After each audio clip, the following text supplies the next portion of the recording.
still think you'd be better off with Tommy. Let's go. The Last of Us fans do a double take as HBO fans get some serious deja vu. We're all dying to see it.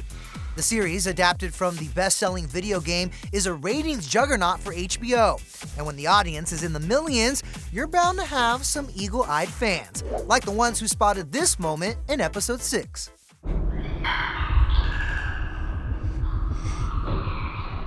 No, it wasn't a clicker. Check out the bottom left. I think it works pretty well. I think they planned it.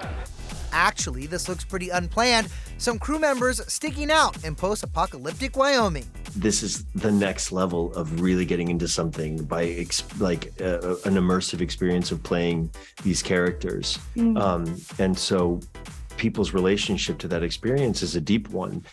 A hit HBO series with an eye-catching editing mistake. Sound familiar? Well, as House Stark would say, tell them the North remembers. Game of Thrones fans will never forget the accidental Starbucks cup that made it into this scene from the final season.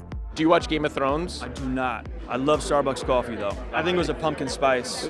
Who's at fault for Coffee Cup Gate? Well, on The Tonight Show, the cast pointed fingers. I'm gonna just go with, look who it's placed in front. Whoa! Amelia! Conleth, okay, who plays Varys, who's sitting next to me in that scene, he pulls me aside and he's like, Mila, I've got to tell you something. I've got to tell you something, love. The coffee cup was mine. Another suspect, ironically, The Last of Us star Bella Ramsey. We named you King in the North. And get this, Bella's co-star Pedro Pascal is another Westeros veteran, but only Bella's connected to both now infamous TV moments.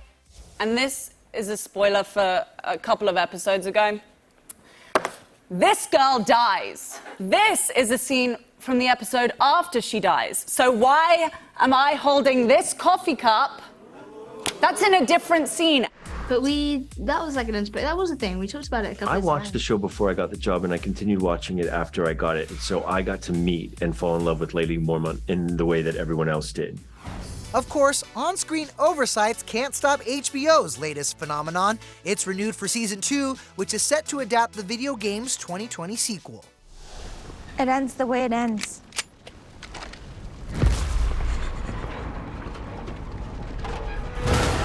There's parts in the video game that work amazing in the video game part, but just when you become like to a more passive medium like TV, they wouldn't have worked. So that's where we're like, oh, let's do something different. And I think that, for me, that's been part of the fun of like expanding the world beyond what we did in the game. I love Game of Thrones. They had so many more books and things and so much story to tell because George writes these very long and incredible, involved novels. For me and for Neil, we're like, you know what, I think we cover what's there, you know? I think the nice thing is that the next storyline is quite more involved, it's longer. So we would be able to come and do more than another season. But first we have to, people have to watch it. Well, be careful what you wish for.